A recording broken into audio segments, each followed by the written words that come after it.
Hey there, this is Mr. Bean, and we're going to learn about conic sections in this unit in Algebra 2. What in the world is a conic section? A conic section is when you have a cone and you slice it at any particular angle. So for example, when we take this cone and slice it at an angle like this, where you can take it off, the shape that it creates is a parabola. That's the first thing we're going to be studying in this unit is parabolas. We've studied them before, but we're going to do some interesting different things with it. Some cool applications with that, like satellites. Then, the next thing we'll look at, if I can put this thing together, the next thing we'll look at is called ellipses, where you slice the cone at an angle like this, not through the base, but just at an angle, then you take that thing off, and it looks, if I can pull this off, it looks like an ellipse right there. There we go. Again, some interesting application problems there. Then if you slice it right across, that is parallel to the base, it creates a circle, so that'll be the next thing we study, circles. And then lastly, this thing called hyperbolas. Looks very similar to a parabola. This is what it looks like. It looks very similar. It's not exactly the same. The equations for those things will be different. And that's where you slice it perpendicular to the base, where you slice it right down the middle. So the idea with what we're studying is we're going to be looking at both the equations for all these conic sections, and we're going to be looking at the graphs of them. And hopefully along the way you'll get some interesting little application problems that you'll love, because I know that's your favorite part. Alright, on to our first lesson on parabolas. First thing we need to talk about in this lesson is the distance formula and midpoint formula, going back to our days in geometry. Now the distance formula might seem a little complicated, but really it's just the Pythagorean theorem. If you have 2 points that we're searching for the distance between them, this distance d, if we could take the x values and the y values and use the Pythagorean theorem and then solve for d, you would get the distance formula. See, if a, it's the distance between, or I guess I should say the difference between the x's, and then the difference between the y's, and there you go. And it's really just the Pythagorean theorem. We'll solve for d. Midpoint formula, the way I think about midpoint formula, if we have 2 points again, and we're just trying to figure out what is the middle of those 2 points, it's really just the average of the x's and y's. So you take the 2 x values, add them up, divide by 2. Take the 2 y values, add them up, divide by 2. So you might even write that down in your notes, that it is the average of the x's and y's, because that's going to come in handy for this entire unit when we're working on needing to know the distance or the middle of 2 coordinate points. Next is a reminder on what we've studied so far this year dealing with parabolas. First thing is we did standard form. Mr. Sullivan taught us ax squared plus bx plus c. Hopefully you're remembering that, familiar with it. Then there was also vertex form, which is really nice when we're having to graph it. You just have a vertex at h and k, and your quantity x squared there. And then what is the graph called? It is a parabola. So that's what we have been doing in the past. Pause that if you don't have it, because I'm going to the next part of the notes. What have we done in the past? What's old? The graph would either open up or down. Now we can have graphs open left or right as well. So in this lesson we're going to have it going up or down, or it could also be opening to the right or to the left. And in the past we would always solve for y, just like in our equations here, f of x equals. But now we can solve for x squared or y squared. Okay, that's a little weird. What we're solving for the quantity squared in this case, not solving for y. So let's label a little graph here. Vertex, that's easy. Vertex is just right there. Axis of symmetry, that's easy. Axis of symmetry there. Now let's do some stuff that's new that you probably haven't done before, and that is a focus. The focus just goes anywhere inside the parabola there. The distance here, we'll talk about what that is just a second here, but just anywhere inside, and label that dot the focus. The distance from the vertex to the focus, we call that a distance of the letter p. So that's important for our formula that we'll write out. That distance is a p. Now directrix, this is also something that's kind of new to you. You will probably not have seen this before. And this is some imaginary line on the other side of the vertex. So if you have a focus, you go the other way, there's your directrix, and the distance from the vertex to the directrix is also the value of p. Now why do we make this so complicated? Well, it actually has some really cool applications, but one thing is, if I choose any dot on the parabola, so I'll just have that red dot there. If I draw a straight line to the focus and a straight line to the directrix, okay, now my scale is not correct. Okay, I'm kind of messed up on this. But this line and this line should be exactly the same. I just threw mine out here, so it's not perfect. But if it was a real parabola that we were drawing, these two distances, the distance from that point to the directrix and the distance from that point to the focus, would be identical. So the real cool application comes with this thing here with the focus. This is a representative of, let's say it's a satellite dish or anything where that's bouncing down, hitting the parabola. If it bounces straight perpendicular to the directrix, so if I have some directrix here, and these lines here are coming down perpendicular to the directrix, it's going to bounce off and hit the focus. Well, what type of things do that? Look at this little movie clip here. One of my favorite movies. What in the world is that? This is in Puerto Rico. This is the world's largest satellite. It's pretty cool, huh? Huge. So you can see, let me pause this. You can see if anything came down, signals came down and bounced off of this parabolic dish here, it would go back up and hit the receiver that's up above her head. Amazing stuff. So that's just one little application we've got. Now on to transformational form, and this form you really need to be good at. Notice we have the quantity squared here by itself. This is if the thing opens up or the parabola opens down. That's what we're used to. I mean, think about it. We'd have y equals x squared. We're used to the x being squared, so that's not a big deal. So when the x is squared, in this case, it opens up or down. So you have the vertex at hk just like we had before. Here it's a minus h and a minus k, so that means it's the opposite of these two things here. And then this is weird, 4p. In other words, the number that is the coefficient right in front of the linear term, again, not the quadratic term, in front of the linear term here, that represents 4p. So if we divide that number by 4, we get p. And remember what p is? P was the distance between the focus and the vertex. So then we go to opening left or right. How do we know if it opens left or if it opens a right? The y is being squared. This is what we're not familiar with. But notice the h and the k, the h still goes with the x. The k still goes with the y. So don't swap those. Be careful about that you're not getting them confused. The h always goes with the x. The k always goes with the y. And again, you have the 4p. If the front is negative, that's how you know if it opens left or down. If the front, this leading coefficient here, if this is positive, then it either opens up or opens to the right. So get those down if you don't have them yet. And what is p? We've already talked about this. It's the distance between the vertex and the focus.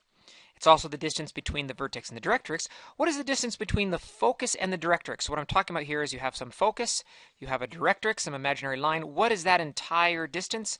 Well, if it's a p there and a p there, the entire distance is 2p. Our first example, number 1. I've listed these things for you to do because if you will do this in that order, it will help you to sketch an accurate graph. So first thing is find the vertex. Well, the vertex is just right there, that number with the x, the number with the y. Just make sure you're taking the opposites of these things. So -2, 1, there is our vertex. Next, which direction does it open? We need to identify that. Since the x is being squared, it is a normal type of parabola that we're used to. And since it's positive in front for that leading coefficient, it opens up. The next thing, axis of symmetry. The axis of symmetry is going to be right splitting it down the middle there. So that is x equals -2. That's the type of thing we've done before. Coordinate of the focus. In order to calculate that, we need to know what p equals because it's going to be p away, p units away. Well, that, our number 8, is our 4p. So what does p equal? If we divide both sides by 4, then p equals 2. So that's an important thing that we need to be able to do on each of these is know the distance p. So you start here at the focus, or excuse me, the vertex. We know it opens up, so we go 1, 2, there is the focus. So the coordinate point of the focus is -2, 3. And then the equation of the directrix. So the equation of the directrix, I'm going to draw another red line here. Whoops. Where is it? There we go. I'll draw another red line. It is going to be 2 away from the vertex, so I go down 2, and there is my directrix. Okay, now we can, I forgot to write the equation. The equation is y equals -1. So now we're trying to sketch this. So how do we sketch this graph accurately if this is all we have? Well, I could plug in some points. I mean, I could plug in some different points here, but we're not going to make it quite that accurate. The important thing here is to understand the vertex and then just get a basic shape of the graph. So we'll come back to graphing it. Let me show you something else on your notes. Go to this part of the notes, the focal width. The width of the parabola at the focus is 4p. Let's repeat that again. The width of the parabola at the focus is 4p. So if I were to draw a picture of what that represents, if I had this parabola going up and some focus here, then the distance across this thing from this distance to this distance all the way across is 4p. So from there to there and from there to there all the way across is 4p. So let's go back. What is 4p? 4p was 8. So when I'm trying to go up here to the focus, that means I go 1, 2, 3, 4 this direction, and 1, 2, 3, 4, it's off the grid a little bit, this direction. There's my parabola. And that can help you sketch the thing from there. Oops. Sketch. Okay. There's our sketch. Well done. On to example number 2. I'll pause this, let you try it out on your own. Do exactly what we were just doing. Notice, before I pause, notice that y is being squared, so you got to think about which direction it's opening. Okay, I'll have the answers appear in just a second.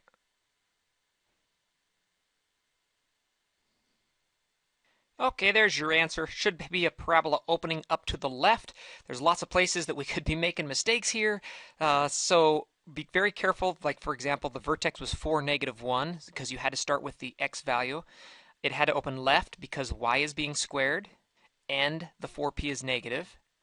We had to figure out what p was here. 4p equals -6. Solve for that one. You get a -3/2. So then that means from my vertex, I went left 1.5 and right 1.5. That's how I got my focus and my directrix.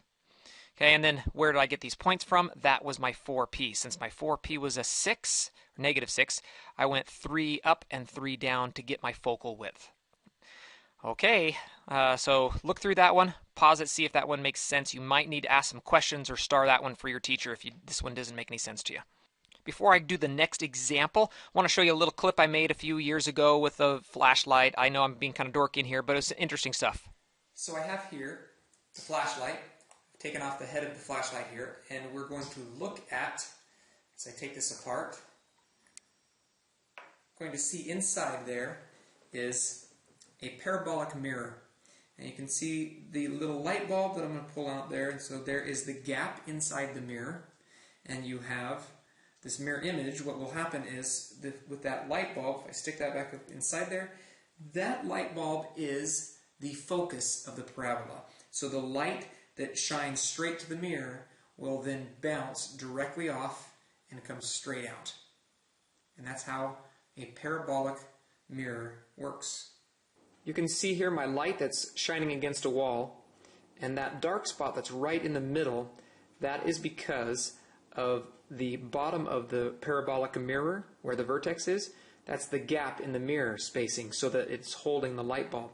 And so the light is not reflected and concentrated quite as much as it is all around where the mirror is.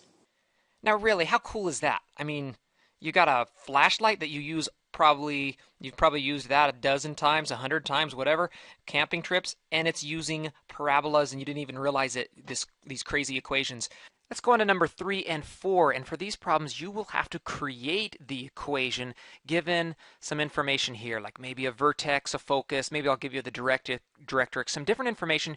You're trying to come up with the equation. Now here I've given you a hint in your notes, and I'm going to try and put this in the practice as well to remind you. These are some steps that you can go through that will really help you out to get the equation that you need. So I'm going to make this kind of big to put that in the corner down here, and I'll refer back to that several times. So the first thing is sketch a graph of the given information, and that you maybe even want to start on your notes. This is things that kids fail to do. Every time a kid misses it, I'll go and say, all right, where's your little sketch of a graph? And they're like, oh, I don't have it, Mr. Bean. Well, yeah, you're going to miss it if you don't do this. Okay, let's do this. Create yourself a quick little grid. like that, a coordinate plane, and let's put down a coordinate point of 1, -4. So 1, down 4, put a dot. Okay, it really doesn't matter, it's just all relative here. This is the vertex, and then where's the focus? 5, -4. So I'm going to go over here, 5, -4. Oh, wait, 5. 5, -4. So if that's the focus right there, and this one here is the vertex, that means it must be opening to the right. Okay, so that's what I mean by sketch a quick little graph of the given information. Number 2, let's take this. We're going to write down a shell of things of what's happening. So quantity squared equals 4p, open parentheses, close parentheses. Okay, what else? Identify if 4p is positive or negative. Well, if it's opening to the right, this thing is going to be positive. Okay, so I know that. What is being squared, the x or the y?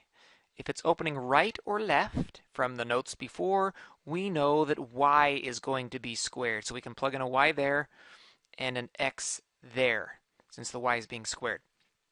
Find the vertex. Well, we already know the vertex. It's 1, -4, so that's pretty easy. So let's go a -1. The x goes with the x, and then the y here goes in with the y. It's a y plus 4, because we're talking about the vertex. And what else now? We're going to find p. So here's my equation. I have everything I need except for the value of p. Once I have that, I'm all done. So let's think about this. What is this distance right here? That distance, well, if this is 1, -4, and this is 5, -4, that's a distance of 4.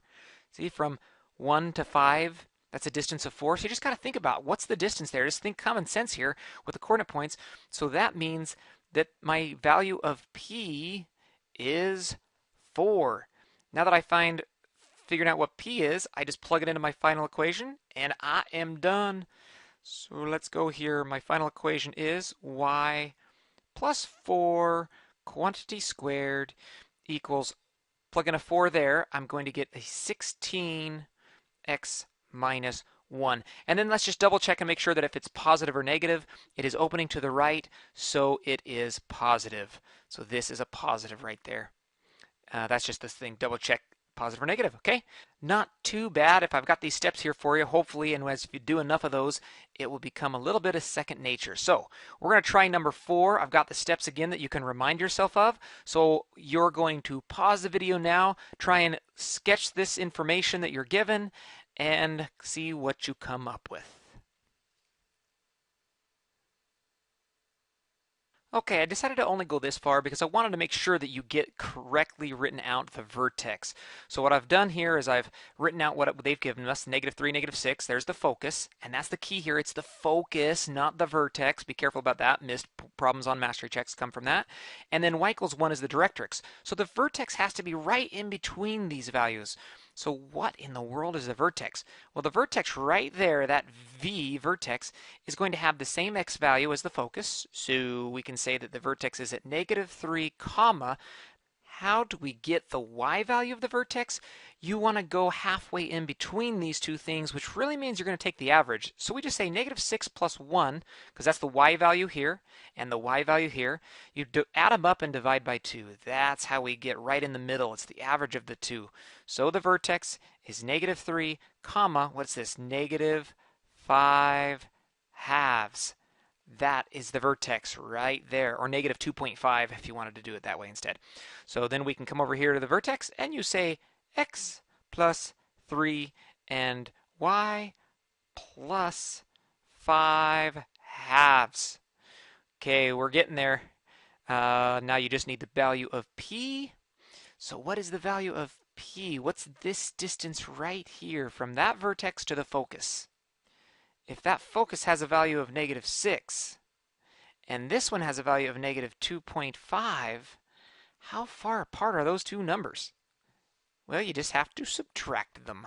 So let's do -6 minus a -2.5. That gives us -6 plus 2.5, which is -3.5. So -3.5 is the value of p. That's this distance from there.